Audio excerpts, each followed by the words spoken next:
So we have from yesterday, we went over a few different things. We went over how to create a database collection.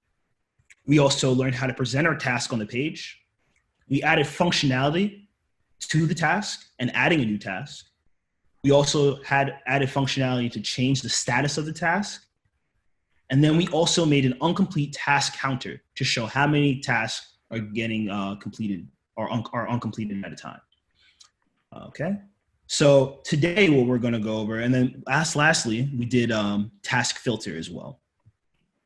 So today what we'll be going over is how to use lightboxes, how to clear your completed task, using the backend and creating JavaScript web modules, and then using the npm Corvid package manager to install different npm packages to your project to bring more features to your project, and then also lower the amount of code that you would have to take to build something out.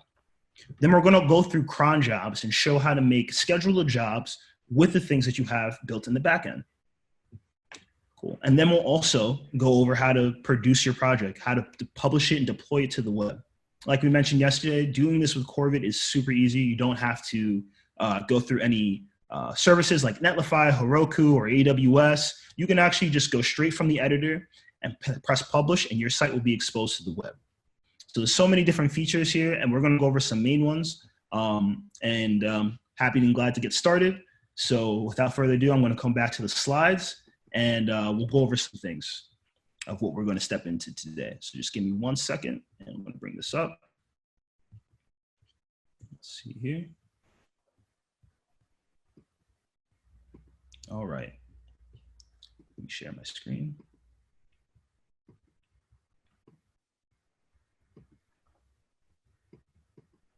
Cool.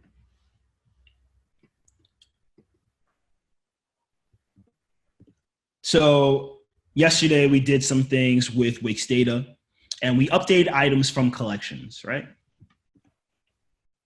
And we have our completed checkbox. We're able to go in the properties panel. We can see all the different functions that are available with it. We have the task status, and we're also able to change that and update that inside of our data collection. And we used these functions yesterday to be able to select the collection and then also the field using Wix update. So we were just hacking away yesterday for about 2 hours. But today we're going to go and highlight some extra features. We already went over the uncompleted task counter, the filter. We went over the filter. And now we're going to go over how to clear completed task, right? So what we'll do now is we're going to go and enter a project. So everyone go to wix.com and open up your projects that you have.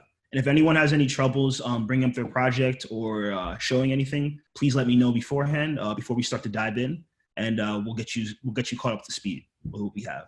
So yeah, open up your projects and we'll get going.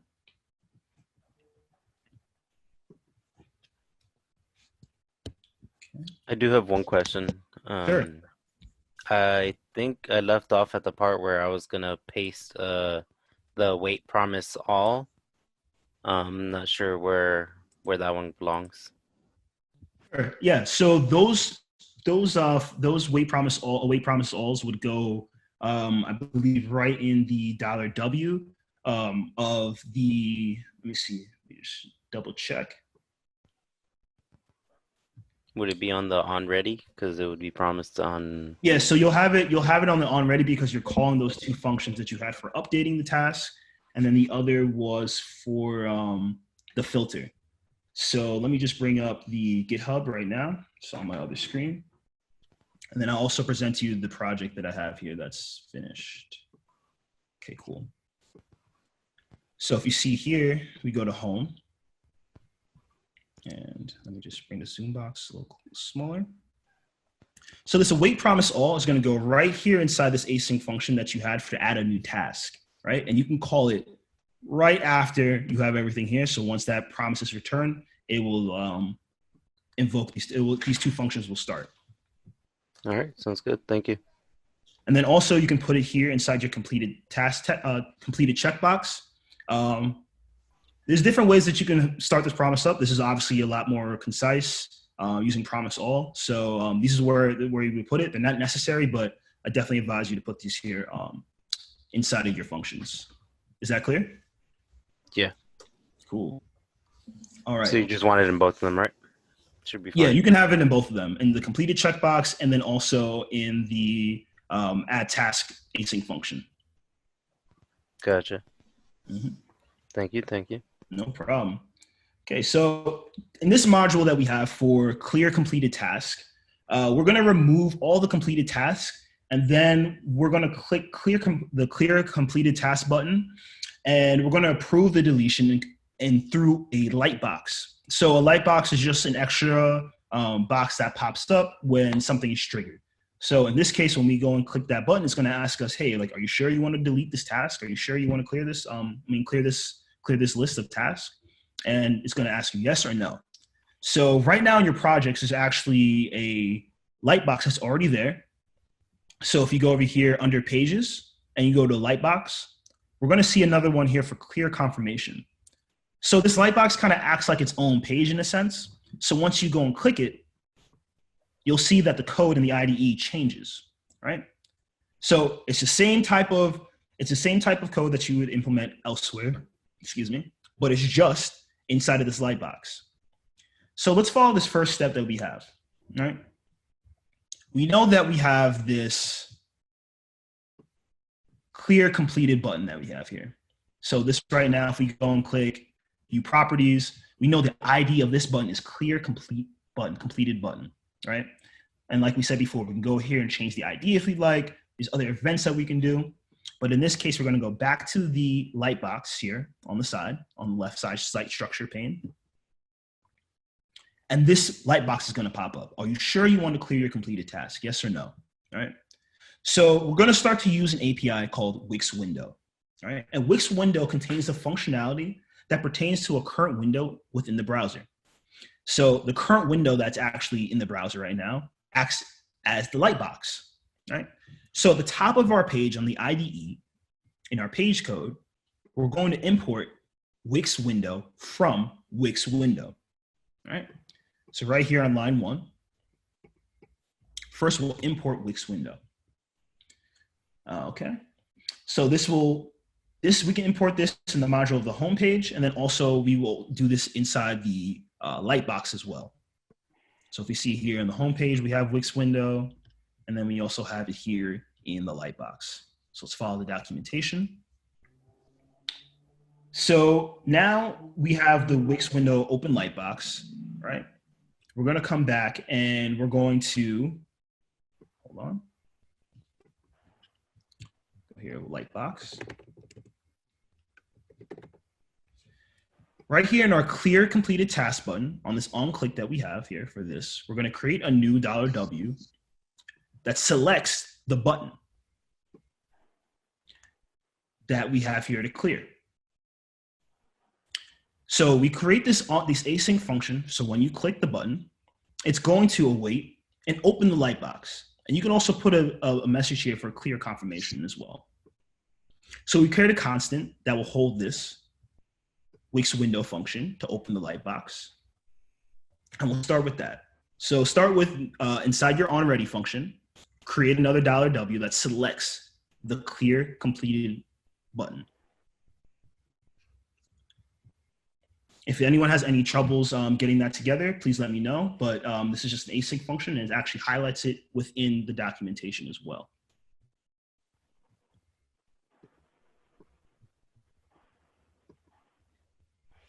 Cool.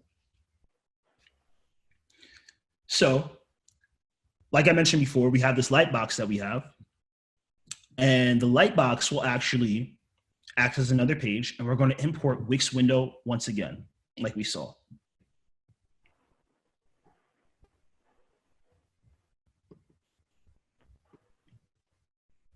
And if feel free to unmute yourselves or ask any questions or even talk in the chat as well. I'd be glad to answer any questions that you have for building this async function inside your onReady function that you have on your page code.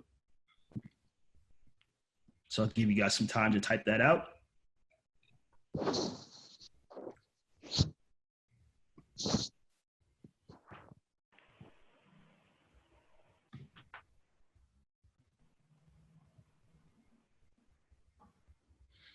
So there's plenty of APIs that you can choose from as well. So if you go down here on the site structure on the left side pane, we have Corvid resources. So the documentation, which gives you a lot of different examples that you can look at, the API reference, and then the forum. And then we also have another new thing added here for develop using your own tools. That's going to show you how to use like the external IDE and the Corvid CLI. So if we go here to the API reference, we can actually see from Wix window.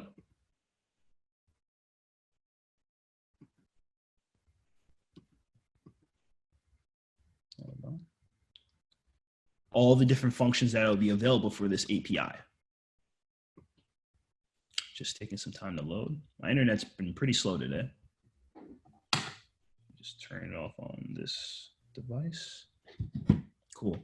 So now you have all of the functionality here that you can use. And remember, the Wix window is a module that contains functionality that pertains to the current browser window that's open. So if you want to add some more functionality to this lightbox that you're opening up, feel free to add some of these functions in. For right now, we're just going to be using open and closing, just to give a nice introduction to what it is. I just wanted to make a quick comment. If you wanted to increase your bandwidth a little bit, you can turn off your camera. Sure. I can't turn off my camera. Are you guys having trouble seeing me? Are things loading a little slow? No, everything's fine for us. I'm just saying Awesome. in case the internet's acting slow for you. Okay, great. Yeah, I don't know if I can turn off my camera because I definitely want you guys to see me while I do at least a little box or something. Yeah, that makes sense. Yeah, cool. So is everyone right now caught up with that last step that we just went through, creating that async function inside of our onReady? Cool. Yep. All right. So now next we'll go to that lightbox. And like I said before, I'll just reiterate again, it acts as another page in a sense. It's not going to be there as another route, but it's going to be as another page because it's a totally new place that we're going to be adding code.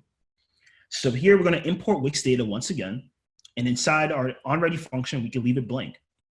We're going to be creating some export functions that are on-click events for each button that we have, right? So what you can actually do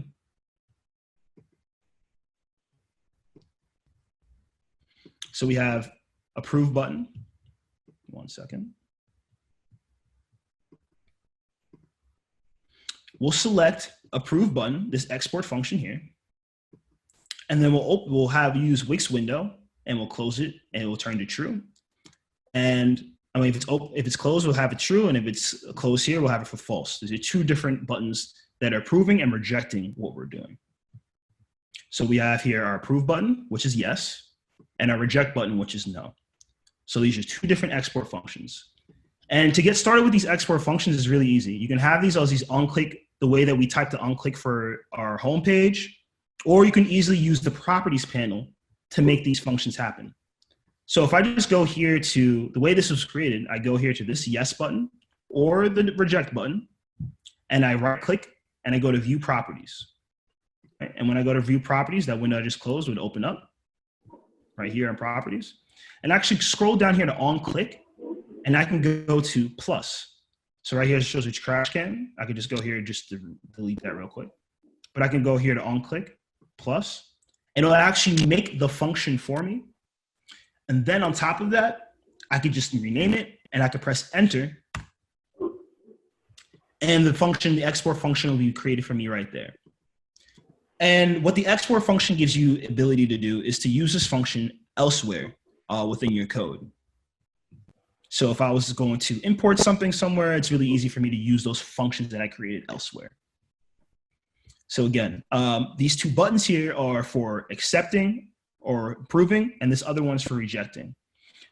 The IDs are already there and set for you, and you can also just go here on the on-click and add the function, or you can type it out yourself the same way we've done beforehand, just using like a classic .onClick function and then turning it into something that's asynchronous. So we'll use the onClick there. or we can use it from our code. And then we'll call the lightbox close function on each one. So let me just change this up because my things have changed here. Change my function.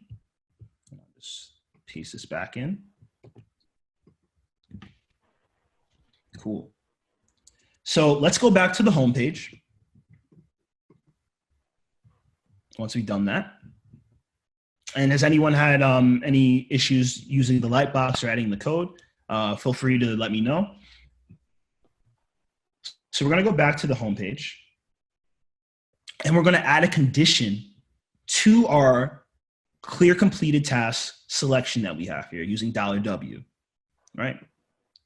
So we're going to make a condition to see if we should clear the task or not. And then we'll use another selection to our data set to refresh the data set once this button has been pressed and cleared, right? So we want to be able to refresh it to see what tasks are inside of our collection right now. So we're using the data set that we made on the page from the content manager. And this one's named dataset1. You can also go and change it with view properties and change the ID if you'd like. And this data set is being used here. So once that promise is returned, it will refresh the data collection and the data set that's there.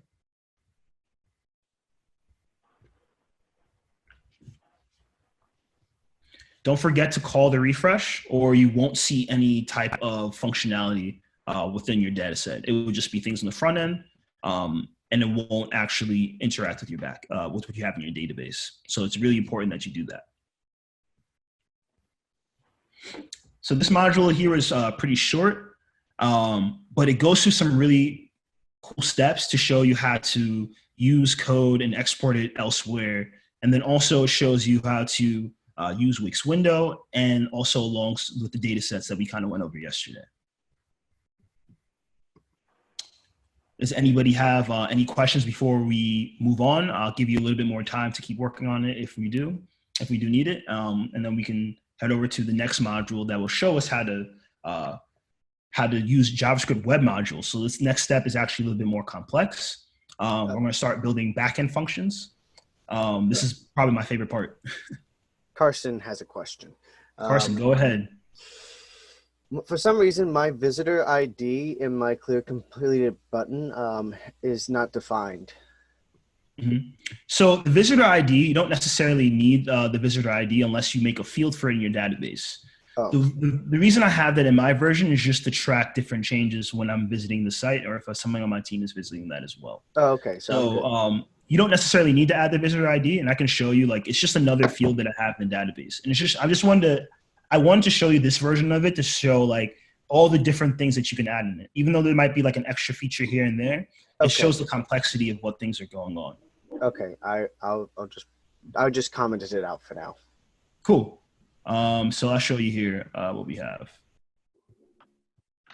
So wait for this collection to let me open it up and I'll show you. This has like a field here that I have for visitor ID that's tracking the ID of each visitor that's coming to the page.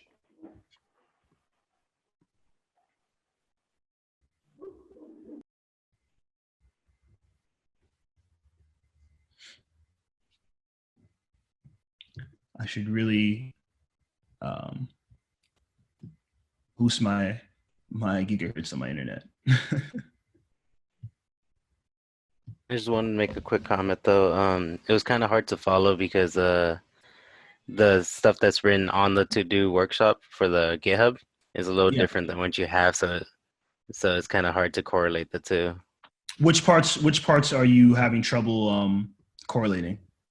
So like how you were making the clear complete button, right? And how it shows it as different code on the other part, on the GitHub account or the GitHub document we're following. Mm-hmm. It's sort of slightly different. For the most part, I understand. Yeah, it is slightly different, and these are just things that are just refactored in different ways. because there's many different ways to go and code this thing out as well. So I would definitely go and follow what we have inside of the documentation. But I'm more so just wanting to show you guys a different finished product as well to show how complex that this can get. Is there anything in the code that's on the GitHub that you're having trouble understanding? Not really, but how would we know that this part's working? Would we have like a button to click so that we have that clear completed? Yeah, you can actually go to preview mode and test it out there when you go into preview mode, and then you'll be able to go and test the button to see if these things clear out. Okay, let me try that. So yeah, definitely encourage you to keep using preview mode after each module to show to see if these features are working for you.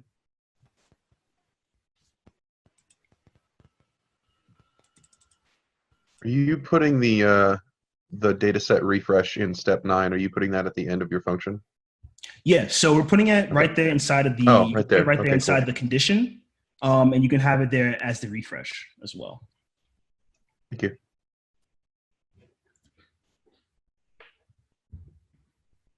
Yep, right at the bottom of your at the bottom of the if statement from step number 8. And let me know if you guys are having any troubles along the way, and I'll definitely be glad to step you through some things. What I have here on the page, you could definitely use that. What I have here inside of this IDE as well. I'm just showing you 2 different ways that you can get the same thing done.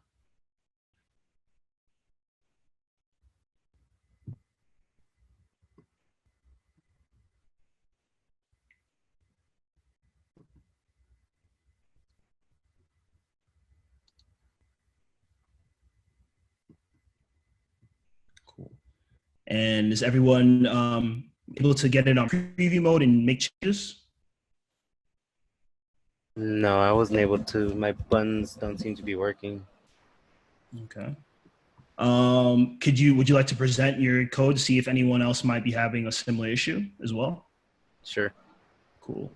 Abraham, did you do the export your buttons on the lightbox? No, I did it the other way. I followed the GitHub. Yeah, just export your buttons and it'll work. Yeah. So one of the easy ways, if you make an export function, you could still make this export function on the lightbox without using the properties panel. But you can also make these things export functions without having it in just like a regular $W. You say export function and then have that on click there. Or you can use the side panel that you're on right now and just go create that. So based on that button, go to on click. Yep, you can press enter. Cool. And then what you have there for that next one, you can do an on click as well. Press enter. And then you can go and copy and paste those things that you have in the $W in each one up to what's appropriate. So actually for that, I would, no, yeah, that's fine the way you have it. That's perfect. Great. And so if I preview this.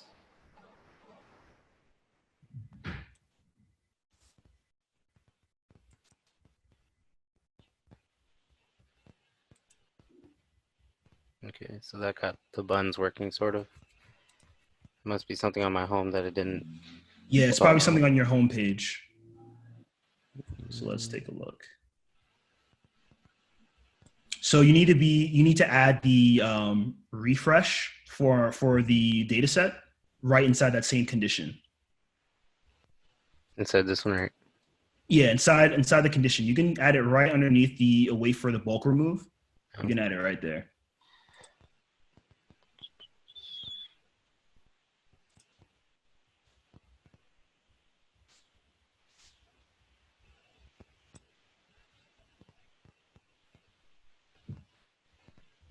Yeah, mine says something different, apparently.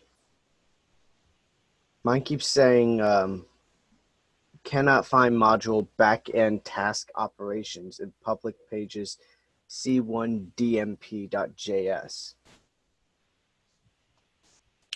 Okay, hold on one moment. Let's go back to your code. Okay, it's working. I just had to double click yes, but I think it might be just a might have two of them. Are these two doing the same thing? Yeah, those are doing the same thing. Yeah. And Carson, what was the problem that you were having? I'll try to screen share mine. Okay, let's just see. I think Abraham, I'm good. you can preview again. You think you're good? Yeah, I'm pretty sure it should be good. We already saw that it kind of worked. Yeah. So if I click this one, clear completed, say yes. Done. Awesome. Cool, thank you. Yeah, no problem. And Carson, go Yep. ahead. Definitely you could share, and there might be someone here that might have a similar issue. It's that right there. Not find module backend task operations in public pages. So let's see. Does it say what line that might be in? No, Task it doesn't say. operations. Okay. So you might have skipped ahead a bit. I think you skipped ahead a bit because we're actually going to be creating a backend module in our next a web module in our next module that we have. So Okay. that's why it's looking for a backend function that you haven't created yet. So let's see where you might have used made a function that was calling for that. If you go to your home page, let's check. This is what I created.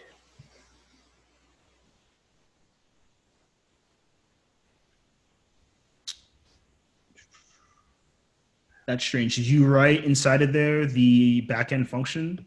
You might have been looking at what I had in the code ahead of time. Yes, I did look ahead at what you had. Okay. So let's see here. I know I should probably have followed this right here, but I'll just let you look at that. Should clear task. Let's see. I'm going to go into my project for a second.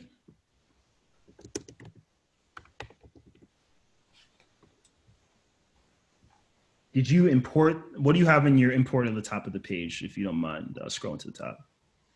I see. So you can actually comment that out, that first import. Okay. Yeah, the third one. And let's go in preview mode and see what your project's looking like.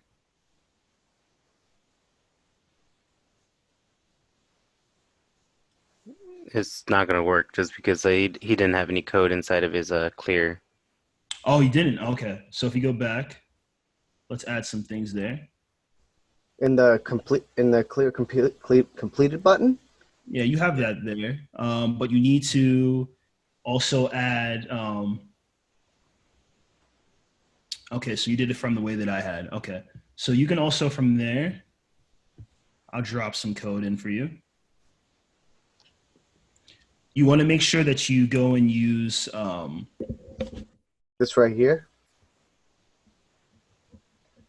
that's actually from a different Back one module. Yeah. Oh, whoops, wrong one. Sorry, that was my bad. It should be this one. Yeah, you could use this code right here. You could use it the way that I had it as well. I think it really where your problem probably stemmed from was from the light boxes and the clear confirmations. I don't think that you had the buttons there correctly, but definitely use the code from. You can use the code from the GitHub, or you can follow along with what I have on my page as well. Okay. There's just only there's a few differences, but really just showing you the power of like what you can do with JavaScript and Corvid. It's just like the same environment that you used beforehand. Okay. Just different APIs that you use. What if I just did this right now? And then I go to preview. And then for some reason it still doesn't want to work. I think it's because of if you go back, I think where you place that condition, where you started that if statement. Let's see. So you have should clear task, const query, await. Then you also want to add the refresh for your data set there as well, right underneath the like bulk. this. Yeah. So what that function is doing, it's actually refreshing your data set. You can put it right underneath the await for bulk remove.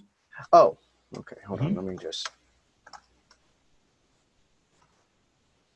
Cool. And then also, like, just to give you some quick tips too, right there by that search button on the top of the IDE, there's a button there. It's like next to the question mark. If you go to where it says homepage code, to like in the IDE on the page, You Yeah, scroll, if you move your mouse over to the right, some more. Go to the middle, and then go to the right, and then Keep you going see to the the little right. magnifying glass on the right. Yeah. No, Yeah, I'm yeah. trying to find it right there. Where is it? There No, you go. down, Down? not Oh, down.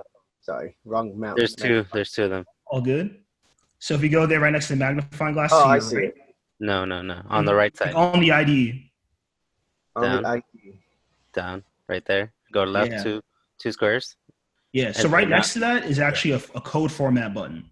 So you the can right format side. your entire code. So you don't have to, like, if you have some spacing issues, it would actually fix it for you. Right next to that magnifying glass is a code format button to the right. To the right, code format. Yeah. And it'll format and make everything pretty. Oh, I wish I'd known that about 5 seconds ago. There's a lot of cool little features in there as well. I think I'm caught up where you guys are then. Yeah, you're caught up and good to go. So we'll actually be heading to one of my favorite modules here for. You should probably try it previewing. out before anything. Yep. Preview. Why do you hate me? Your clear completed isn't working right now, so go back to editor. And then I go to light boxes. It should all look like this right now. Let's see. Oh, let me scroll this. Click your go. Let's view the properties of what you have for each Yeah. one. The yes should be right here. Approve button, click right here. Approve Mhm. button. No button. I'm pretty sure I have to turn that on right there. Yeah. Push So one. press enter, and then you Then- can also, you don't need to close that button now because that's just like another UI element. So just bring up the IDE. Just scroll it up some more. Oh, sorry. Awesome. So in there, you can also put one of those Wix window functions there for the reject button. So for the reject button, I believe that one would be Should be this. What I should highlighted. be close and true false. Yeah. So you can get rid of those other functions that are there. I think it's just because the difference between each one you have. So if you go and highlight the reject button, that should be the right one. If you go on the properties panel, it will tell you what the function name is that you have. I wish I don't make these so big. My computer screen's so Okay, so small. reject button right there. So you have a reject button, click 1. That's the name of your function. So if you go inside your code, the one that's there that's exported on line 21, you can actually put that Wix window functionality in there. Wix window. Yeah, that's what I was about to do. Because it looks like you might have created something and then deleted it beforehand. So also check again with the approve button and see which function that's connected to. So that's approve button, click 1. So now you want to go and move that Wix window functionality to approve button, click 1. So it looks like you might have deleted something and then brought it back, but you can get rid of those two first ones that you have there. You also have the choice to go and rename your stuff as well. So you can get rid of that and you should be good to go. It doesn't need to go in the onReady function. There we go. Awesome. I will So give clear up out some tasks and should be good to go.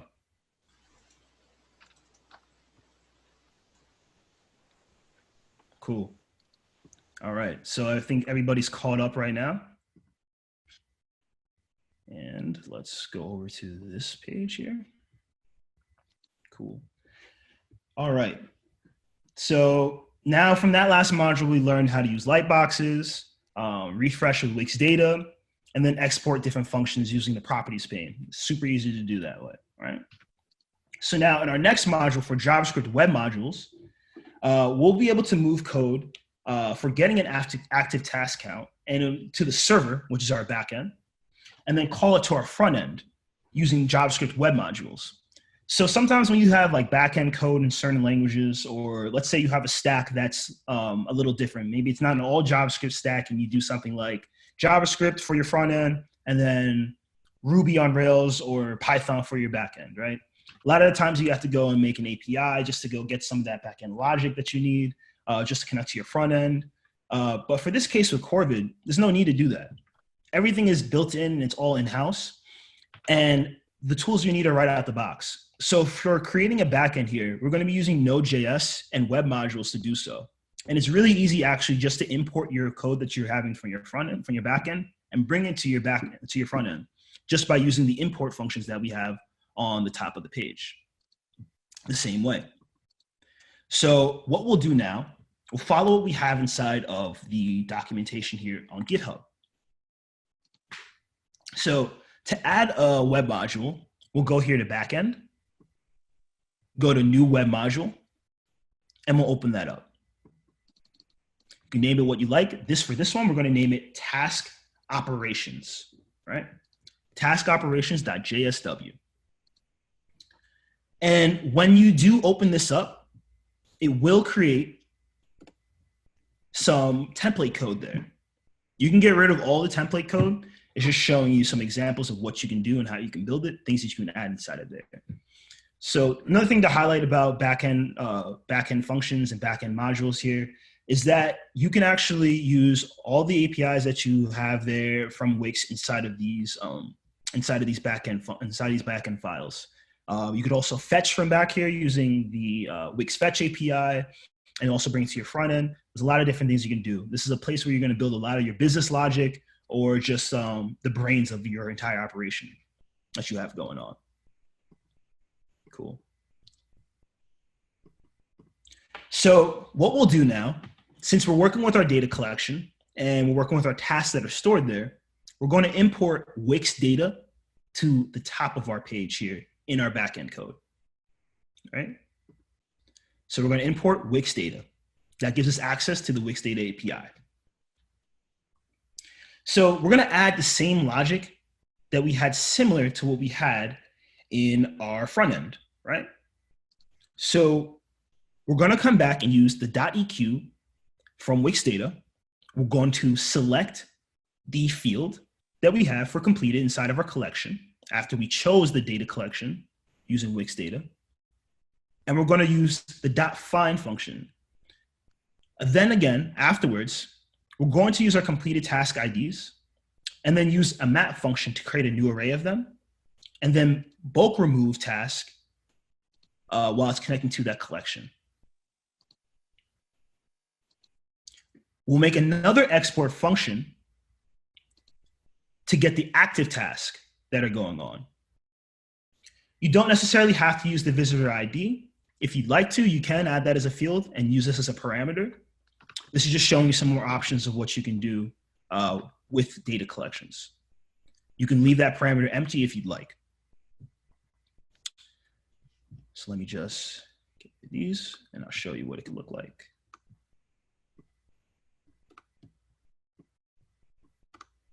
Awesome. So this is the same logic that we had in the front end. And remember, make sure you have these as export functions because we're going to be importing this backend, these backend functions to our front end. And this is going to give us the access to do so. If we just left it as regular function, we wouldn't be able to have any of these things working when we invoke them later on. Is anyone having any questions about this part of the module? Any concerns about anything? Please let me know. Definitely feel free.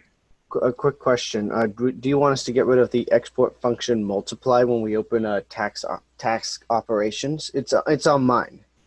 Okay, so that's probably from the templated code that comes with it. You can actually get rid of all the templated code that comes with the backend. So again, like I'll show you when I go and create a new web module here. I can go here to web module. Yeah. And let's say I say test.jsw, right? This export function is here. It shows up for multiply. We could actually just get rid of all of this. This is just showing you an example of how to get started building export functions inside your backend. Okay. Mm-hmm. So you can get rid of that. And what web modules do, they allow you to give access to users, like they're able to have access throughout your code and throughout your website to this JS file, to this web module file. If it was just a JS file, you wouldn't be able to see it. It wouldn't be exposed anywhere else but to the developers. So that's the purpose of the web module, because you're giving this export, these export functionalities to this file. Cool. You just put the clear completed button logic over in the module, correct? Exactly. Same logic that we just had in the front end.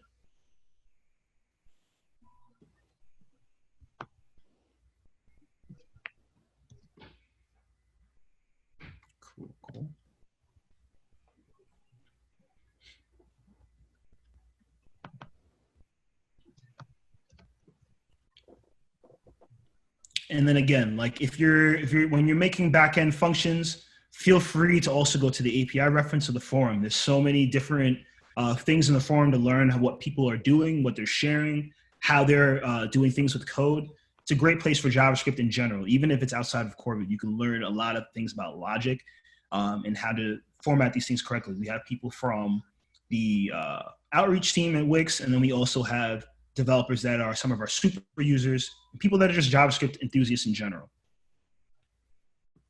API reference is going to show you all of the different APIs you can use and import that come with Wix, right? And these APIs don't end here. You can use any third-party API that you find on the web to use. So when we actually do our workshop on building a portfolio, I'll actually show you how to use Wix Fetch when we get to it there. It's really similar to fetching with JavaScript API, but we're doing it the Corvid way and interacting that fetch and the data that's being rendered to different elements that we have on our page. Either if it's a GET request, we can do POST requests, delete, and put for updating. There's many we can do. Another thing that I can also, yeah, go ahead. I was just gonna ask, what was remove completed tasks? Oh, that was just the front end stuff, right? Yep. So remove completed task is going to be just like, it's just another async function we have there, and we're going to be calling this later on. So the same way, like if you see here, we're creating these functions in our backend, but when we go to our front end, we're importing them and we're showing the path of which these functions are stored. So we're saying get active task count and remove completed task. And then we're getting it from our backend. And then the file is task operations. And since we already stated which functions we want from there, we can go and invoke them wherever we need them.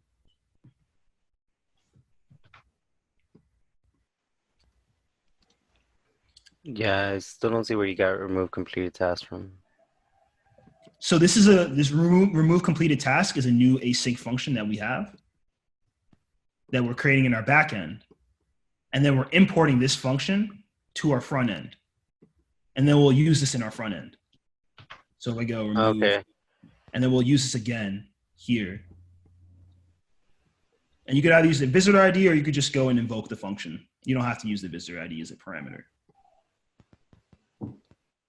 Yeah, I just don't see where you got that code from because it's not on the. It's in his the clear completed tasks button on the front end. He just changed the last await to a return. Oh. Similar logic. It's just another few added steps there. And take out the refresh. You don't need the refresh.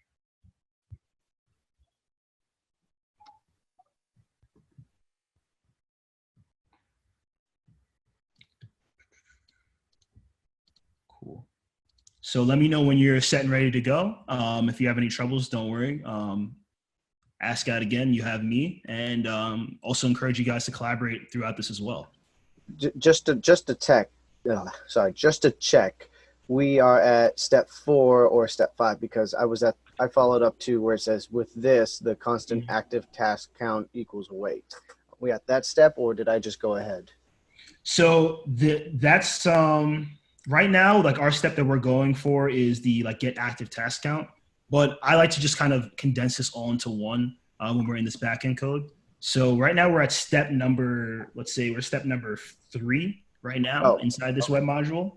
And then we're going to be moving on to importing it to our front end. And that's where I can uncomment that out, correct? That's when I can. You can uncomment that out, but you can also leave it because I like to just kind of do our backends here. The way we have this workshop set up, I like to kind of just condense the backend into one thing and one module.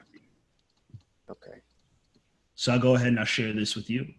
Again, you can take a look at. Because we're going to be taking these two functions from one side to the other, from our back end to the front end. Some other cool features that you can do with the back end is creating your own API and exposing it to the web. So the data that you have stored in different collections, you can actually use all different types of HTTP functions to expose your website's data collections to the web. So I've seen people actually use Corvid websites as just places to store their data and create backend logic so that they can use it as an API for other Wix sites that they're creating. So it's a standalone backend application, and you can go and expose it to the web, or you can do the same thing for anything that you're doing, making as a full stack project. It doesn't just have to pertain to that. It can be an entirely new full stack project. You can expose it to the web and then have users that are coding things out and want access to that data. They'll be able to render that, and they'll use, you can use things like Postman, API tester, just to see all your results that come back. Cool. And how are we doing right now with this step in the module? Is everyone following what's going on? Is there any troubles? Definitely feel free. Yeah, I'm all good on my And end. just to be sure, that says task_ID. I didn't type that wrong, did I? So task_ID, we're gonna get to that because _ID is actually one of the keys that we have for like how our data is formatted in JSON. Okay. So instead of just like a regular ID key, it's going to be _ID. That's how we have it here when you're using Corvid. But I wouldn't pay too much attention to that as of right now. We're gonna get to some more things when we get to the remove completed task. Commenting that out. There we go. I just have the export async function get active task count then. Awesome. Yeah, that's One like last another question. thing. Yeah, go ahead. I was just gonna ask, is there any way to test this feature out, or is this more wait until we're done with this portion and then we can test it out? Yeah. So this is kind of like wait until we get to the next portion, and then we'll test it out. Because now what we're going to be doing, we're going to install some npm modules into our project, and then we'll be able to add some more functionality with that.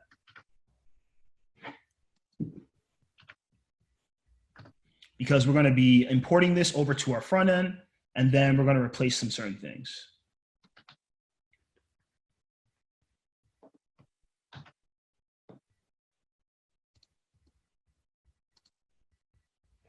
So as you see in step number 5, we have that front end code there that you can actually replace with something that you made in your back end, right?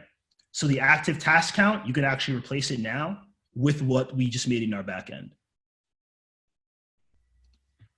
And you can actually just call it as a constant and then await get active task count, because we just imported that to our front end from our back. And now you just call that function. It's the same exact logic that we had from beforehand.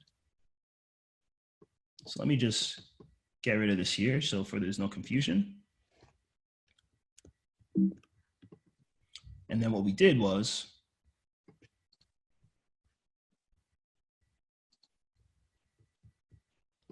active.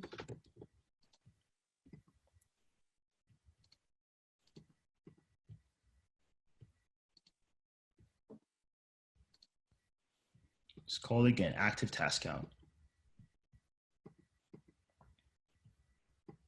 So there's no need to add any of that other functionality we had there.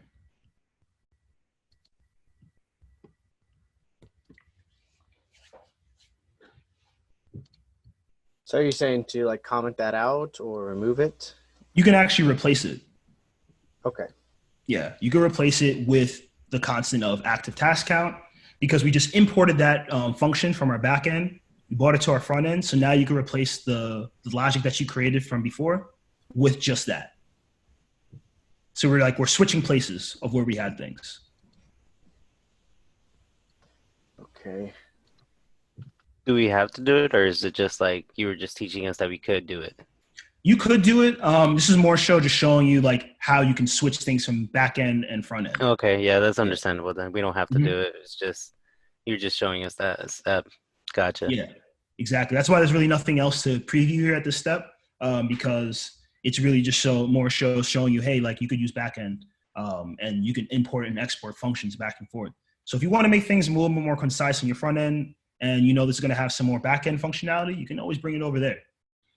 Because these same functions that you're creating in your backend, you might want to add some other business logic on top of that, just to make things work the way that you're intended to. Like either if it's for your own project or when you're working for somebody. Right, because different sets of information will be handled differently. Exactly. And scrolling down just a bit. Yeah, sure. Perfect. Thank you.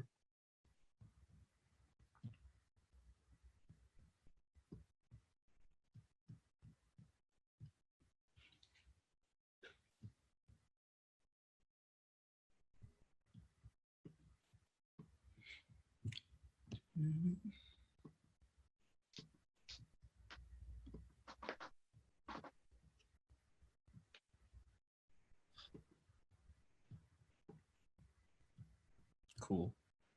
So right now, is everybody following along with what's going on? Everyone's good to go?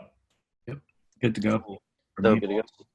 Quick question regarding the backend portion. Is that like just our servers in a sense where we would have our backend or like our data and everything handled, or is that more like a, how would you describe that? So the best way to describe it, right? So like our data is handled in our data collections. So like it's a different, I guess I get what you're saying. Like it's a different way of thinking here now, right? Because Yeah. sometimes when you're making your backend, you have things that are kind of set up in the database. You might have it set up to Postgres or whatever service you have for your database, right? And then you have that connected to some backend language, and then all your data is stored there. In this Right. case, we have our data collection for to-do tasks, and then we also have some more backend functionality. So this is really more for your logic, because then we can import Wix data like we did here. And then we're choosing the collection based on the collection's ID. So if you remember from here, we go to edit site. Once we named edit collection, once we named the collection what we wanted, this is the ID that's going to be used to select this collection. And then we're going into the collection using Wix data query. And then we're querying the information that we want to come back. So this is another place that you can do a lot of things that won't be exposed elsewhere when people are looking at your website somewhere, right? So if you have like API keys that you're doing, like I do a lot of my fetches from the backend code. You can also do it in the front, but I mostly do my fetches from here because I have services that I use that use API keys. So you can store them back here, so they're not exposed elsewhere for someone to see. So that's one of the benefits of using backend code. And in regards to API keys, we also have something called the Secrets Manager that you can also go into. And the Secrets Manager allows you to store your API keys there and then use the Wix Secrets API.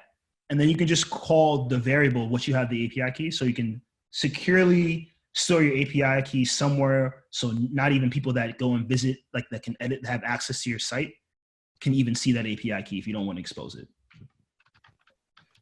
Oh, okay, so the backend portion of it is more like your post, your GET requests, all that good stuff. Yeah, and that's mostly where I do a lot of my fetches from there. A lot of my logic as well. Like if I have a lot of heavy logic that I'm trying to add on top of something in my front end, the way I want something to operate, like either if it's something a little bit more mathematical or whatever, I do that all on my back end because it also separates my concerns. You know what I mean? Like I know that most of my logical things are going to be my back end, and I can just import those functions to my front, whereas my front end is just going to be the functionality that the user's interacting with. So I just know where I need to go. It just helps me organize everything that I have. And then the next step that we have is really going to dive into using NPM modules. So you can use a lot of different packages from the web. For a while, it's just a few hundred of them, like a lot of the really important ones. But now it's looking like there's more access to even more of the library that you see on NPM's website. And then like I'll do like a quick, let's see, I believe it's a JS file. If I go here to new JS file and I say http-functions, you see that here? This here now is a template that actually shows you how to expose your site's API to the web. You can use this example just to help you get started. It gives you some template code. And then you can also check the API reference to see what's available there. So the API reference has, let's see, HTTP functions. We don't need to type that in, right? No, you don't need. I'm just showing you some more things you could do with the back end. So you have HTTP functions here. You're able to expose your site's API to the web. So you see on the side we have all the different functionalities that are there, from put, post, get, delete, all the main ones that you'll need. And once you're here at your site, you can go in here and make any type of functions that you need in regards to HTTP and add the logic that's needed as well. And you'll be able to expose the chosen API, the chosen collection to expose to the web as well using Wix data. So it just depends on what you want to do. There's a lot of different functionalities to this.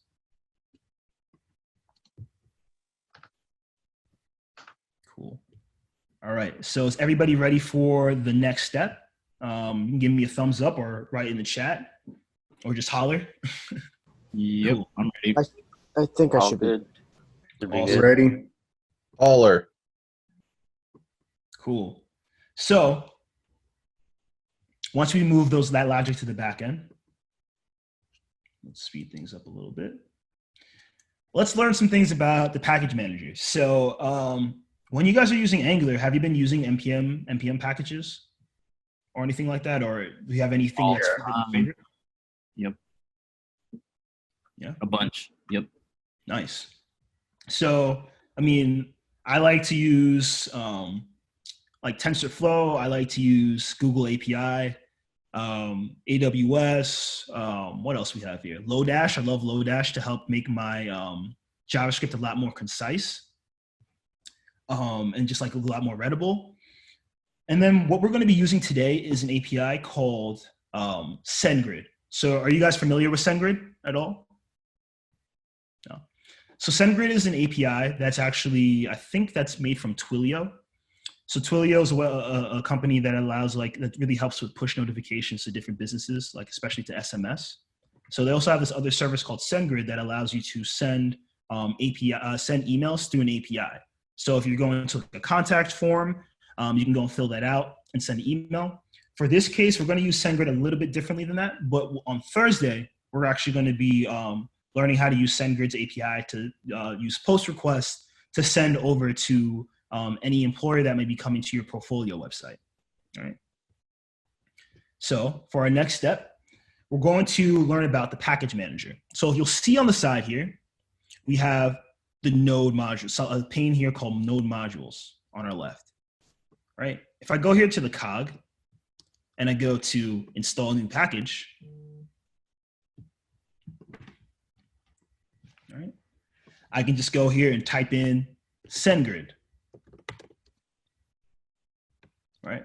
So we'll see here, official SendGrid Node.js library. We can go and install it. You also have the option to come here and see the documentation that's officially on the NPM website as well. So if I go here, I can see all the stuff that is here. There we have. Let's see. Cool. We have SendGrid. Let's see. Is there any other ones that we might need? I believe that's it. So go here, and actually the one that I prefer to use is SendGrid/mail. So install this one instead. And I'll type this here in the chat. And you can take a look at it on my screen as well. So SendGrid/mail.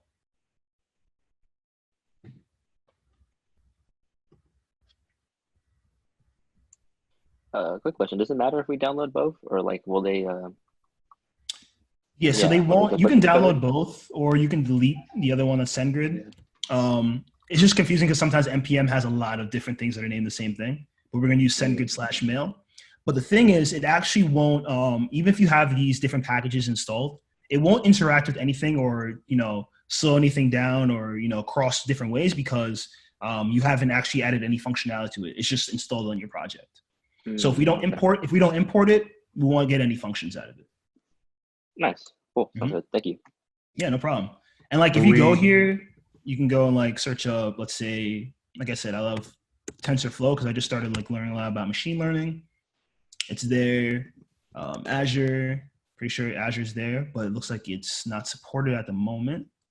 Let's see, AWS, there's a whole bunch of them. And then Google API.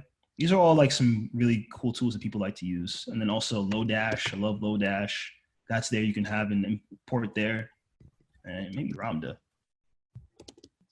And Ramda too. Ramda is really cool too. You guys should check that out. It's kind of like Lodash, but I use it a lot in my JavaScript. Cool. Does anyone have any questions about node modules? Should we be concerned at all that our version of SendGrid Mail is different from yours? It shouldn't be a different version from what I have. Just make sure that you're importing that. Are you seeing anything that might be trouble with that? Yeah, I saw that on, at least in the screen that you're sharing, it said that yours is version 6.2 something. The one that I have here is 7.1. Oh, from this npm package here? Yeah, the one that I just installed the way you did, but it came out as 7.1. Let's see. I don't think you should be concerned about the version. Okay. Usually this npm module works the same. So let's see here. Let me just go and manage my. See what version we have. No, you shouldn't have any. You shouldn't have any trouble. Should operate the same way. This was just made. This project was just made when, before this new version came out. Gotcha. You had the option to update yours to 7.1 too. Yeah, you could just reinstall. No, when you clicked on how you got to that page, right there. Yeah, so I can go to update to 7.1. So if I just go highlight over this, I can go update 7.1. Boom, right there for you. Yeah. And then you can also, if you don't see something that's there, you can also, it's not going to show up now, but you can also request for Wix to say like, hey, there's a new version of this that's coming out and I don't see it. Can you show this new version for me, please? And they'll be more than glad to do it. A great thing about this npm, the npm node module manager that we have there too, is that if you see something that you don't, that you'd like to install, you can also request it as well. And I'll drop the request link for you guys to go in there. So if there's a package that you like, you can go and add it in. So I have like a couple of cool projects like outside of Corvid as well that I've used some npm packages that I've requested. But now it looks like you have access to the entire library. So that's something new because beforehand it was just like a few hundred, but ones that we see developers using a lot. So it's a nice curated list. Cool. So now let's go to our next step. So we're going to do some backend fun with our npm module now. And we will go and create a new JSW file called sendemail.jsw. Right? So we go here to backend, new web module, and we're going to say sendemail.jsw. So we like to use camel case just to make it nice and clean with the JavaScript here. Keep it all in the same type of format. And I'm going to drop a key for you guys to use for SendGrid. So on Thursday, what I'm going to have you guys do is actually create a account for SendGrid and actually be able to have that on your accounts. And then you can also use that API key that comes with it to use for your portfolio site. But for today, I'll drop you guys a key that you can use. So I go here. I'm going to drop a key inside the Slack channel.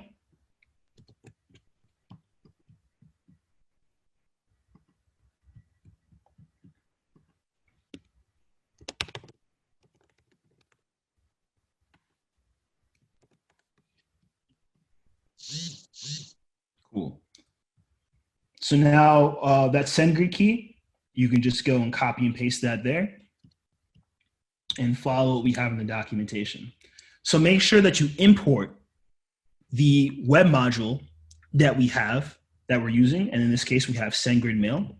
So make sure you're importing the right thing. You have to import SG mail from SendGrid/mail, right?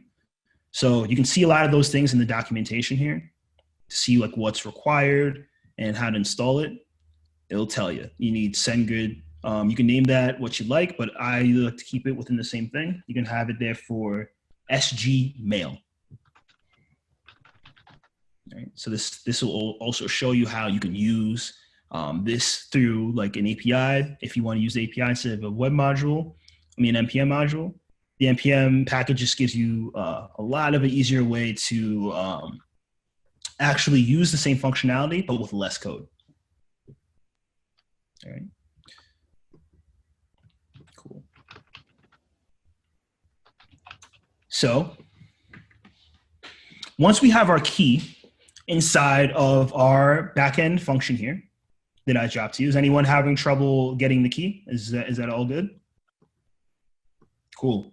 So once you have your key, now you can create, you can go and create another function here to send the email. So similar to how I just kind of showed you on the NPM package, the page, that's official page that's here, it's showing you the format of what you want things to be from when you're sending these requests. So again, we don't have to type out all this entire post request because we're using the NPM module. So you can actually just go here and create an object for how you want the message to look, and then return. So let me just go and comment this out real quick.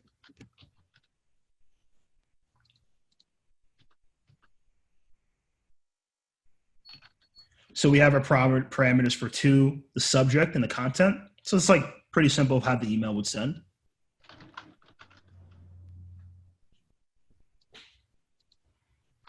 And don't forget, you need the API key in order to access this NPM module.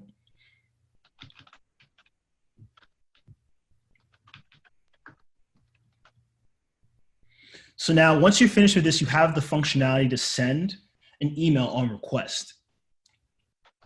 And we're going to check out how this works in the next module because we have something pretty cool to show you how to kind of mix this part with something else when it comes to automations and scheduling certain things on your website, because we just created a few different backend functions, but we want things to work out when we need them to, when we need a little reminder. Sometimes we may not be on our site and really active, and sometimes we want to be able to schedule things. So if I don't look at a task for a minute, I want to be reminded. So why not send myself an email saying, hey, I need to be reminded that I need to get this thing done. All right. So for our next module, we're going to move on to learn how to create cron jobs using JSON, and then importing your backend functions there to show, like, to actually start them when the time is right. So if I set a schedule a job for, I want this to reoccur every 5 hours, I could set the time inside my cron job to do so. So you guys can give me a thumbs up or a holler and just let me know if we're all caught up and ready to go and up to speed. Even for those I can't see. Cool. Looks good. Looks good. Awesome. Cool. Who's that? Who's in the same room too? It looks like two people are in the same room. Are you guys brothers? Yeah. That's awesome. Yeah. Yeah, it was only a matter of time for you saw the same background. Right? I just looked up and saw the ceiling. Yeah. Cool. All right. So for the next one, we're going to move on to scheduled jobs now. And scheduled jobs is awesome because it doesn't require a lot of things to code. And on top of that, there's some resources as well that you can access that I'll definitely share with you as well to help actually build these out. And JSON is pretty easy to understand and read as well, you know, just objects and the keys, and then once again, some more messages here. Let me just make sure.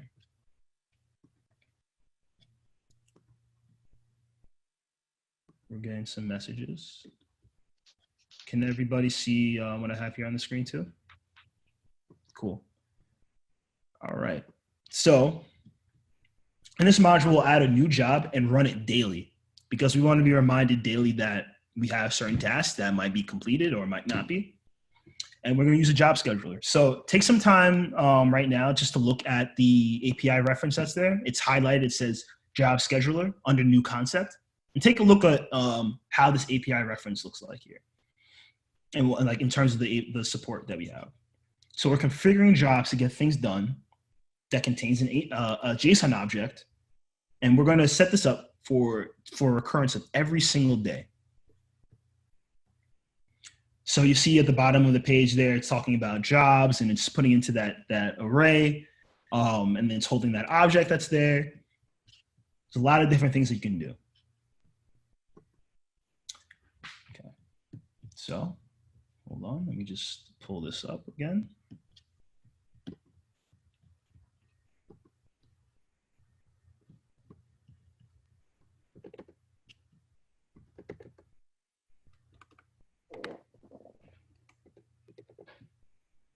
Awesome. All right. So now with our next step, we're closing in on the finished product for this workshop.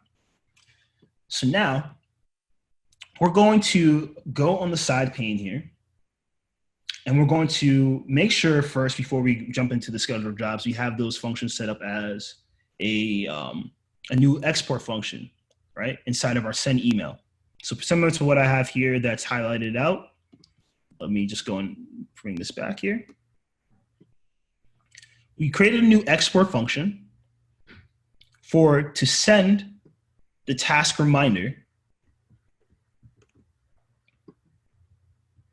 And now what we'll do from there, we'll import our task operations.jsw. We'll import our get active task count from our backend task operations file. Is everybody following? Cool. So now this new async function here is going to be triggered once we go and want that reminder inside of our conf job that we're about to create. All right. So that's the reason why we're making this an export function, because we're going to be using this function in a totally new file.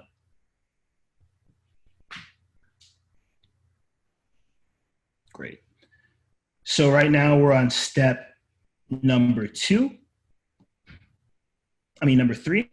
And then once we're done with number 3, we'll go on to the job config. So right now, are you guys caught up to step number 3 with this before we move forward? Good to go? Awesome. So now that we have this set up, you can set the email to whatever you'd like. If you want the email to be sent to your personal email, go ahead and go here and just type in, let's say,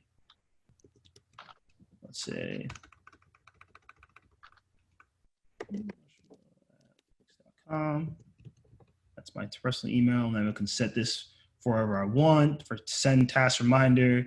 I can have my content here as another parameter that I have stored here. That'll be my text. Awesome. And just don't forget also to import that get active task count function from your backend. All right. So we can keep importing different backend functions from one file to the other.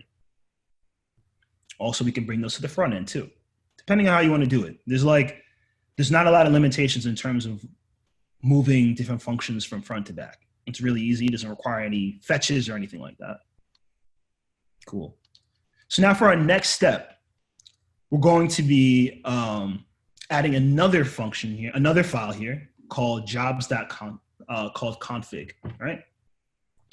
And you do this by going over here to the side pane on backend and selecting job scheduler, right? So once you select job scheduler, you'll see a new file here for jobs.config. Right? So we're going to be creating this cron job to give us daily reminders about our task. Right? And this is really easy to read. It's just JSON, and we have our objects and their keys and their values, right? And our time here that's set is for every day. We can set this time for any other things that you want. Honestly, I usually, since this is on right now, I believe this is on military time. This will be set up to, what is that? Like what? 4 o'clock, 5 o'clock every day, 3 p.m.? That's 3. 3? Okay, cool. So that's 3 p.m. So I will send us up at 3 p.m. every day and send us a reminder. There's different ways and different things you could do for logic. You set it for every minute if you wanted to, every few seconds. You just want to make sure that if you're doing it that fast, that you have enough processing power, and then also enough, a good enough performance on your Wix site to do so. And that all comes from whatever you're trying to push. So this is really easy to type out.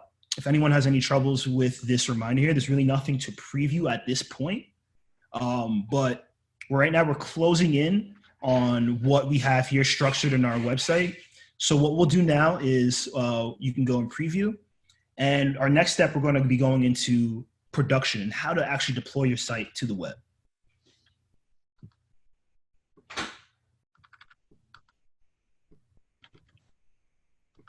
So is anyone having troubles bringing up the jobs config file? If so, please let me know. Be glad to share. Cool. Let me see, is anyone talking in the chat? No, okay. Cool. All right. So now, awesome. You're just able to learn how to use NPM packages with Wix and Corvid. It's pretty straightforward, easy. You don't have to go and install anything through terminal. Everything is right there. We also learn how to import and export functions from our backend to our front end, and then also do that between other functions that we have in our backend as well. And now what we're going to be doing is bring our project to production. So now anyone on the web that we give this URL to can go and access our to-do list. And then as requested before, I'll show you guys how to use members because it's pretty easy just to get set up with authentication. So right now, let's go over here to our front end code on home. All right. And we'll go to the next module for going to production. So we finished our application and now we want to bring it to the web and we want to expose it to everybody. There are a few things you need to know. So in our database collections here, before you publish, you need to be aware of a few things. There's different modes between what you see on the preview and what you see on the live page. So if you go inside your database collection, we have an option here for sandbox, which is what we have inside of our area here, just in our local area of working on it. So we can edit our collection fields and manage them to appear on preview mode. And then we also have another option here for live, which you can manage the content of what users are seeing when they visit your URL, right? So when you publish, make sure that you sync your live database and your sandbox database, right? Because if I go here and switch to live, it could be a completely, oh, I don't have any permissions on that right now. I'll show you also as well. But let me see. You want to make sure when you go and publish your website, you have the two databases from Sandbox and Live synced together so that the data can be shown on both ways, right? Because there might be some information in your preview mode that you don't want to share to the web as of yet, but you just want to make sure this data is going through and working, right? So you just easily go here to sync to Live and it will go and sync those two. Another thing I like to highlight is also database permissions, right? So if I'm here in this database here and I want to edit it, once I'm in this window here, I'm able to rename it, but then I can also say, who's the collection for? What's it going to be doing, right? Here I can actually set permissions for the site content, so anyone that visits the site can go and view it. Maybe I have a form and I have a database, and a form I have a database that's set for a form. So any information that's set in the form, I want it to go straight to my database. So like on Thursday, we're going to be covering a contact form for employers to hit you guys up, so that you can also store it inside of a data collection and save it there. So it's not just in your email. You might have thousands of emails that are stored, and you can view everything inside your data collection instead of having to go through your email and see everything, all right? You can also set it for member-generated content. So only if you're signed up for our website, you can actually go and view this content. Members only, submission forms for members, private data, and you can also make custom functionalities for how you want the permissions to be set. Right? So those things you want to keep in mind when you're publishing. And then also, you can also monitor your application by using some of the internal tools here in the dashboard. So if I go here to my dashboard, so all I did was go to settings, my dashboard. You can look at the analytics of your website and see who's visiting it. You can monitor everything that's going on. You can see unique visitors, bounce rate. All right. And this dashboard gives you like a lot of different functionalities here too. You can go and see like customer management. If I set up a store, I can check my inbox of the emails of things that are being sent to me, contact list, any forms that are being submitted. We have automations that you can add and use external tools like some things from Google, AWS. You can also put out your different workflows, tasks and reminders, and set up and manage your site members as well. All right. And like I mentioned before, there's also the secrets manager.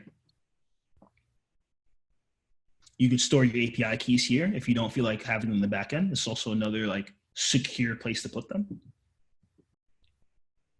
You can monitor your site here as well using Stackdriver. And then we have internal tools like Wix Ascend that allow you to send marketing campaigns and emails to your site users so that if you have a store that's made and you want to just tell them about a new sale that's coming up and you want to create some beautiful campaigns, you can do that with Wix Ascend by going over here to marketing SEO. Right? It's like email marketing and all those different things there. Oops. I just don't have permissions on the website, but I'll show you a website that I do have permissions on to show you this. Okay, 1 second. So I'll actually show you an example of what I'm creating right now. Like I told you guys that I make music, so I'm actually using Corvid to make my own website right now to sell my music, and then have artists that work with me to sell their samples of music as well. So if I go over here to dashboard, I'm able to see all those different settings that are there. So you're in marketing SEO. I can add Facebook ads, Google Business, a video maker. All these require no code at all. And it's like everything's right there and easy for you to use. So these are different things you can do for email campaigns that are already built in. You can add your own pictures and images and videos. You have a logo maker. What else? SEO tools. So if you want your website to be on the front page of Google, like right now I'm using SEO tools. They're really advanced with Wix. If you type in Algo Soundlib on Google, you'll be able to find my website right away. So back to our project though. We have the publish button, right? And we can just press that publish button and then it would say, it will load a little bit and it would say view website. And you'll be able to see your website on the web now. So for what we have at the moment is not a premium website. So you'll have that banner ad on the top, but with the premium features, you can actually be able to get rid of that banner. Or if you have an existing domain, you can get rid of that banner and then have your site and your visitors won't be able to be bothered by the ad. So that concludes our workshop. Definitely glad to answer any questions or if you want to know anything about Wix that's happening in the future with Corvid. I'd love to hear your feedback as well based on your experience with using Corvid so far.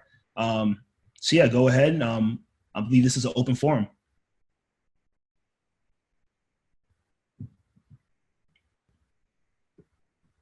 I'm actually That's what we're really gonna get. enjoying it. All Go ahead, right. John. To turn on your guys' cameras while you ask these questions, guys. So that's where we're gonna get your mixtape, huh? Yeah. So I'm actually working on a project right now, and I'll have it out there soon. Nice. So I'll share it with you too, because like I do a lot of cool Corvid functionalities in there. So I'm using things like the timeline API for animations. I'm fetching the third-party APIs there. I'm using the dynamic pages like we use that we're going to be using soon. So there's a lot of functionality. A lot of the main functionalities that we went over are actually in my music website right now.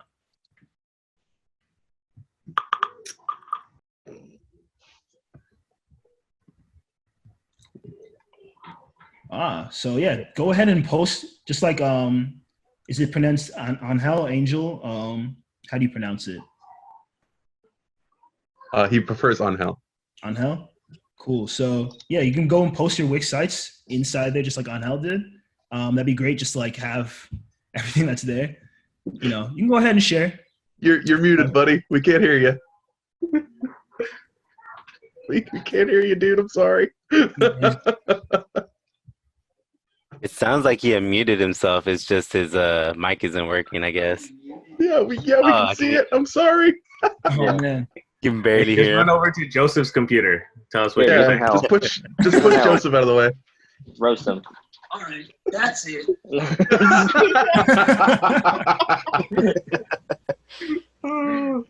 Oh Lord, he coming. Yes. It cometh. He prefers Angel. I was just screwing with him.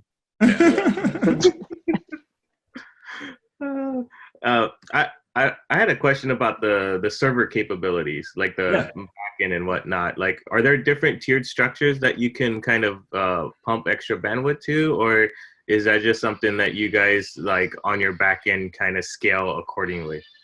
Good question. So yeah, when you do have premium features, you actually can increase that. Oh, okay.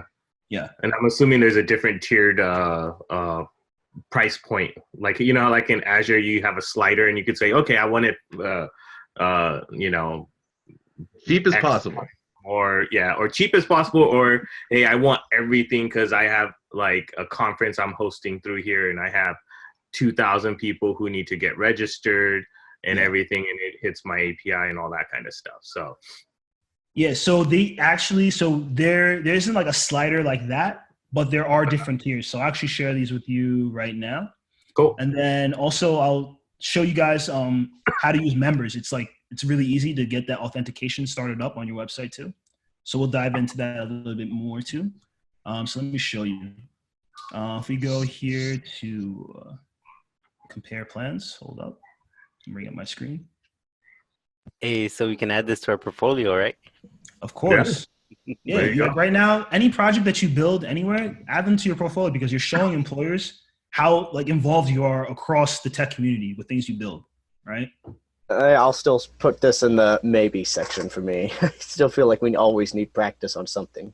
For sure. But that's what we're going to be doing on Thursday, right? We're going to be starting out a project so you can have a portfolio to show employers what you're doing, right? Okay. And that's a place for all the things that you're building. You can have access to anywhere. I'm going to even show you guys how to like use an API to show like a QR code. So if you're at a conference or a meetup, you can just show it to somebody, they can scan it, and they can go straight to your website. So your own personal portfolio. Okay. So here on this screen, we have all of our different payment plans here. So $13 a month. And also this is one for website. I like to use business and e-commerce. And right here, like when you upgrade, you have unlimited bandwidth. Mm-hmm. 35 gigs of storage, and you can connect your own domain, remove the Wix ads, 10 hours of videos. It's a lot of different features. When you say 10 hours of videos, does that mean like actual playable videos like on your site? Yeah.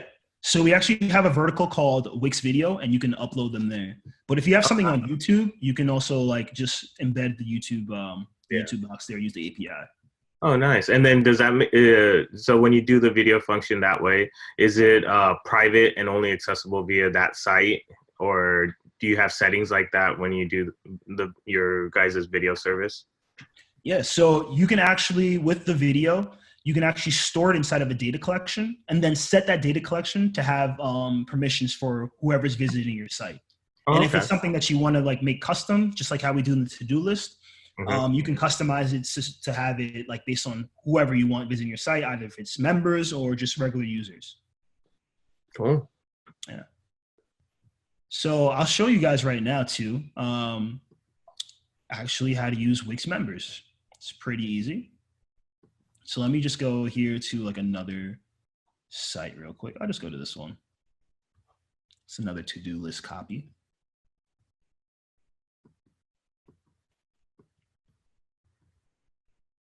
Just loading up all the good stuff. So dev mode is on. You don't need dev mode on for this, but I mean, you definitely want to add this dynamic functionality to your website. So always turn dev mode on. You guys are developers. So if I go right here to this ad panel, I go all the way to the bottom here and I go to members. It's really easy. So now if I go to add to site, give each member a private account. It creates a members only page, gives customers a faster checkout if you're building a store. And you can build a social community around this. So I've seen social media sites built with Corvid. I've seen stores, places for users to add comments to, forums, blogs, all of those. So if I go here to add to site, simply, this loading thing comes up here. And make sure that it will start to create the different pages for you for memberships, right? So you see how it's easily, all this page just popped up for me. It's required no code at all, none. So now I already have a new collection now on the side here that stores all of my members. And then also in addition to this all, we actually just added a functionality so that if you have certain users you want to give badges to for like things they accomplish. For example, on our forum, on our Corvid forum, set a jumble of words. On our Corvid forum, we actually have badges given to different users that are there, from brewmasters to Corvid masters, all of those. So for your website, you can customize it based on what you want. So that's another collection for badges. And then if I go to private members data, that's going to store all of our members that sign up for our website, right? So right now I'm the only member because it's mine. And it comes here to read only, but there's also ways to access this data elsewhere, right? So if I go here, yep. So are you also able to remove members that way? Yeah, so you can also remove members. The members can go and delete their accounts, or you can actually go through the dashboard and do so. And then also there is an API that you can use here. So I'll go over here to the API reference. I believe it's right here, yep. And I go down here to Wix users. And this shows you how to use Wix users. And you can actually create different custom functionalities of how you want your website to operate with your users and memberships that you have. So this gives you the different, like the different types of users that are there. You have the visitors, the members, and the admin. You can also use functions and properties like current user to get, like if you're building something saying like, if the current user is doing this, you know, then have this action operate. There's different functions to email user, to log in, log out, and register as well. And you can go inside your dashboard and manage your users too. So if I go, let's see, here to my dashboard.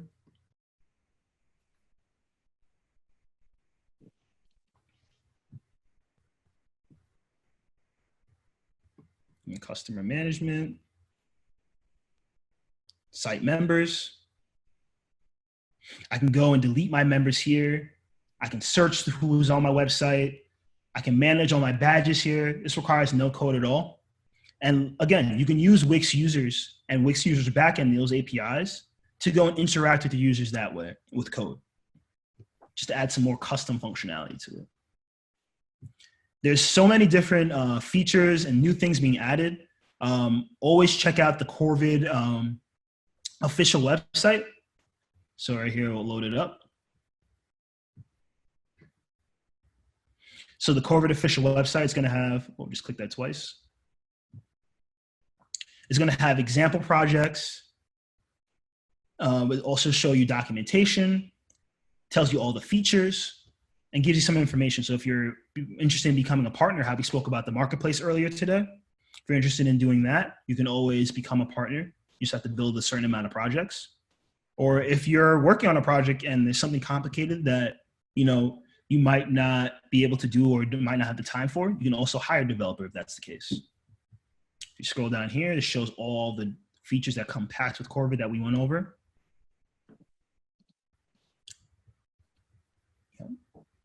Shows you all these different features. If you go over here to the features column, you can say all features and it'll bring you to a different page here.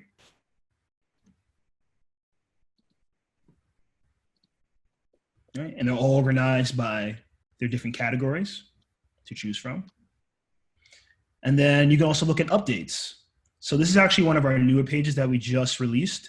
because it's able now, you can filter and find different updates based on what they are. You can find the status of them. You can filter them based on the release date.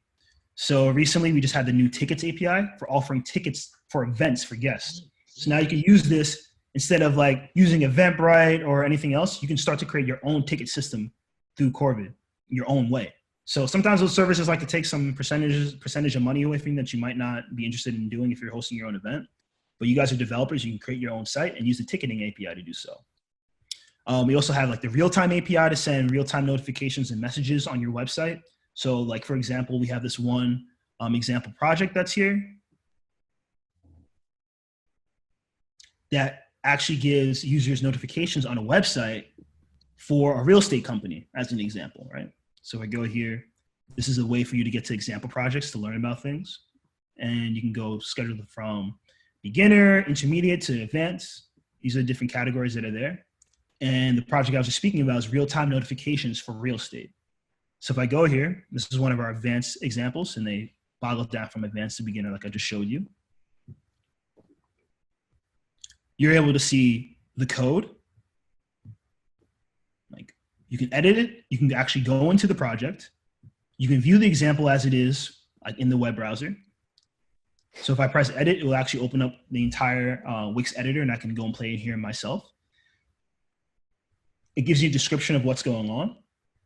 And then you can see all the different code that's being used throughout the projects this year. So it's a good resource for you to go back and forth between, so you can see new features and how things are getting done. And then there's an explanation of how each thing was built and what UI elements were used to make it. And then there's also things that are related and APIs that are used.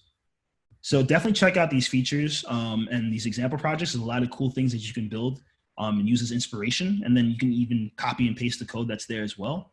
And then we also have a blog that you can go and check out.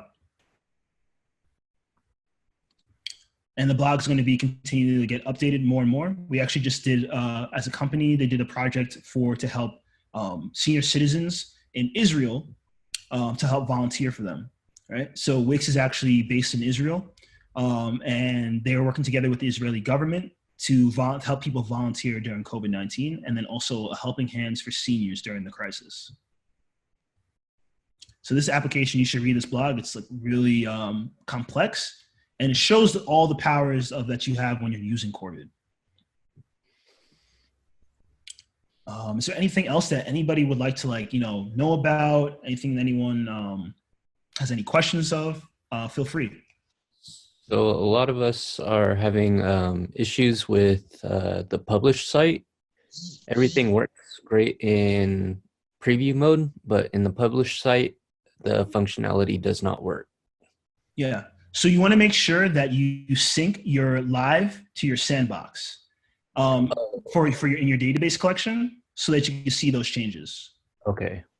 And then I'm seeing here in the Slack now. So we notice it works in preview, but not the actual site.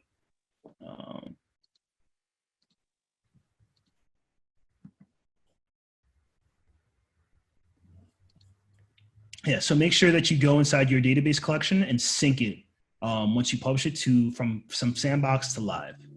Okay, thank you. Mm-hmm. Is anybody else having trouble publishing? I'm seeing some more things inside of the Slack here, saying that you got an uncaught error, uncaught C1 DMP on line 4. Are you still having that error, Jatine?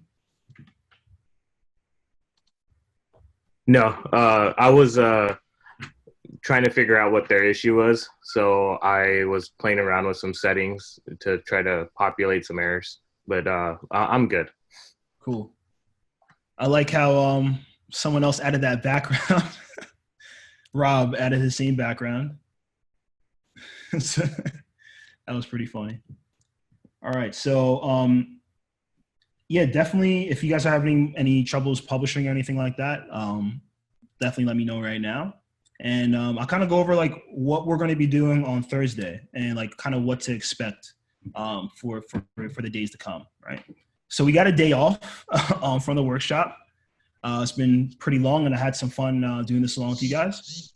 But I'm also a boot camper as well. I graduated from Flatiron School. And one of the things that really helped me out a lot and that I try to highlight a lot to developers that are coming out of boot camps is creating my own portfolio website, right?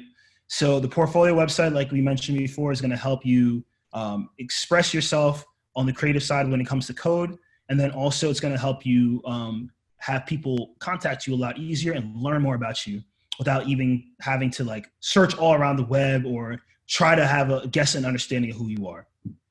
So for this next module that we have, this next workshop for creating portfolios, only going to be one day, about 2 hours or so, hour and a half, 2 hours, leave some time for questioning. And I'll show you guys my portfolio site one more time.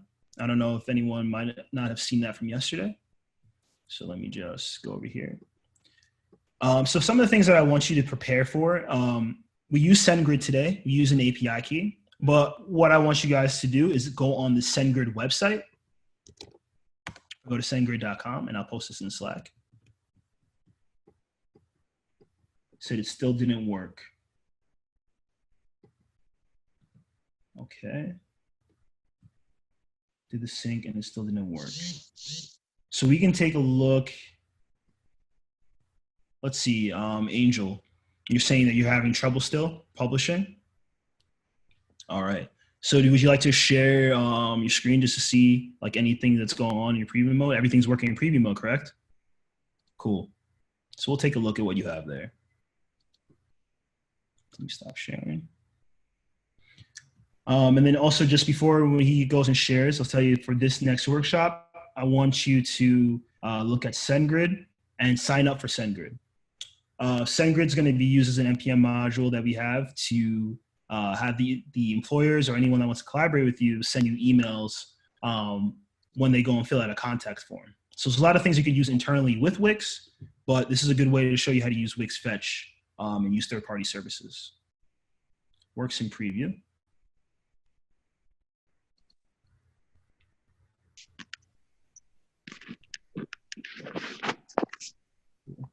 Publish now.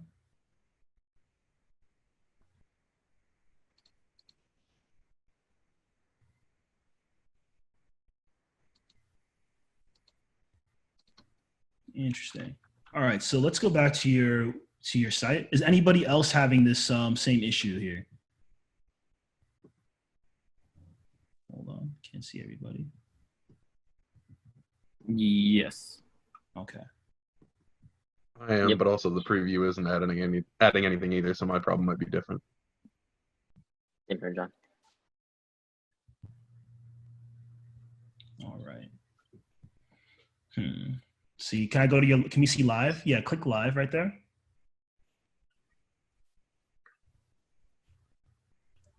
And go press sync to sandbox and sync those items.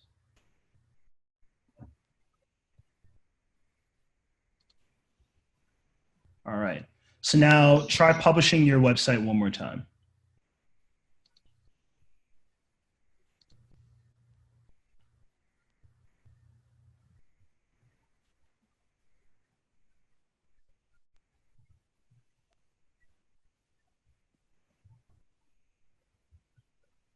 Interesting. All right, so let's go back to your editor. Does that happen on your preview, Angel? Okay. His preview is working fine. Yeah, his preview is working fine. That's strange. Oh yeah, his preview is working fine. That's interesting. Well, that's not working. Let's see.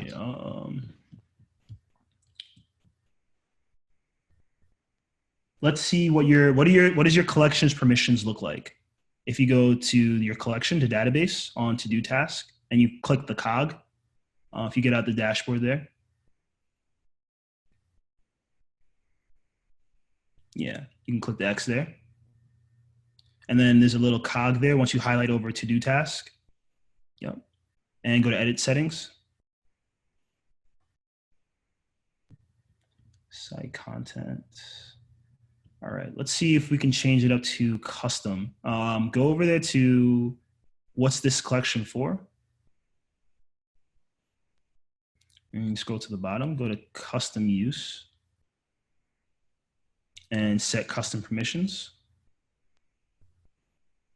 And let's see if you can have something, who could read it? You can go and assign these to different things. Who can assign your read permissions?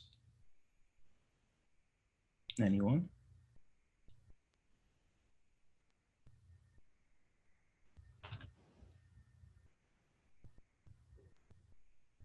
Cool. So let's go and test this out once again.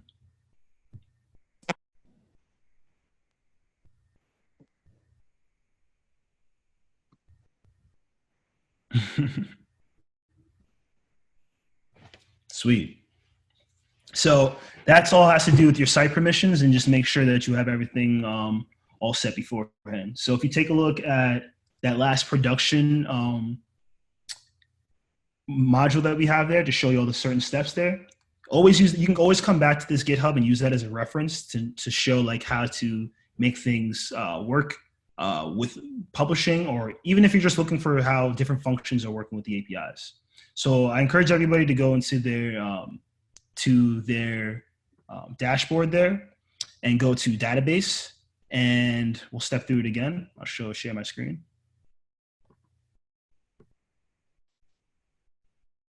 And you can go here to do task, press the settings cog, edit settings. What's this collection for? Custom use. And you can use it for site content as well, but I like to use custom use. Set custom permissions and just set it to anyone, and anyone. You can go and customize it however you like. But just to keep in mind, if you're just visiting the URL as a user that's not signed in, just a visitor, the permissions that you have set there are going to reflect what's going to be shown on the screen. Cool. All right. So for Thursday, I want you guys to sign up for SendGrid. All you have to do is go here and press sign up or sign in, right? I think it's saying sign in because it knows I have an account, or try for free. It's completely free API. Don't know why it's telling me this. Oh, okay. So with this SendGrid API, will allow you to send emails through different forms that you're connecting it to. So we'll be using Wix Fetch. We'll also learn how to make animations with JavaScript using the Timeline API. And then we'll also learn about dynamic pages. And what dynamic pages allow you to do is to create multiple like a template, and then create multiple pages, but then have different data that's rendering in each page. So the best example that I like to make is like, let's say Nike.com, right? And Nike.com has a bunch of different sneakers, but the template for the page that you're going to be looking at the sneakers is all the same. So a lot of times in frameworks, let's say React or even in Angular, you have to create a new file for that new page, for each thing that you're going to do if you're trying to replicate it, right? But in this case, all you have to do is just create a dynamic page, and we'll go over how to do so on Thursday. And it will create those pages automatically based on what you have stored inside your data collections. So in my data collections, I have a list of different sneakers. Each sneaker is going to get its own different dynamic page with the same template, with their own data that's rendered on there, its own SEO and URL for your page. So doing that without having to add in routers, it does it all automatically for you, right? So the SendGrid API is great. I want you guys to sign up for this, and I dropped it in Slack just to remind you. And then what else here? I'll show you my portfolio site. So I encourage you guys to, like, on this day off that you have from the workshop, you can go and start creating your own portfolio, right? Like the steps that I'm going to be going over on Thursday are going to be things like you're going to be adding to your page, dragging and dropping certain elements, giving you more of a hands-on feel for things instead of having a built-in template. I'll also give you a template that you can work off of as well, and you can use any of the thousands of templates that are there.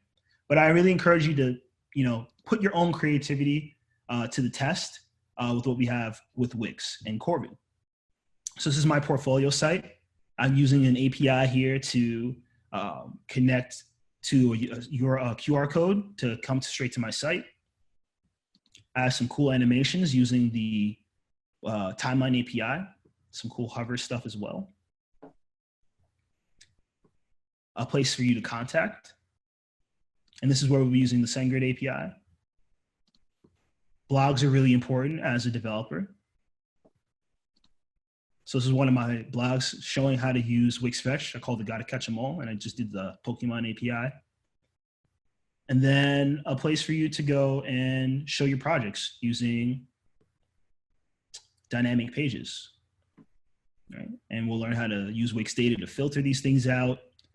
So these are things to get looking forward to, right? And I can show no results if they're not there.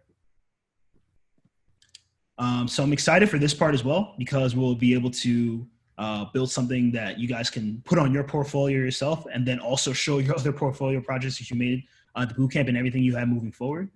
So yeah, make sure you have SendGrid, and that's all you really need. You have everything, all the tools that are there. We're going to learn some new features that that we didn't go over in this part of the workshop series, and I'm excited to do that on Thursday. So take the time on that on tomorrow. You don't have to go and spend like, an immense amount of time doing it, but if it's something that's really interesting you and you're loving the development of your portfolio, keep digging deeper and keep making things of your own. And then we'll show you on Thursday how to add the features that I find that are like best fit as someone that's in their job search.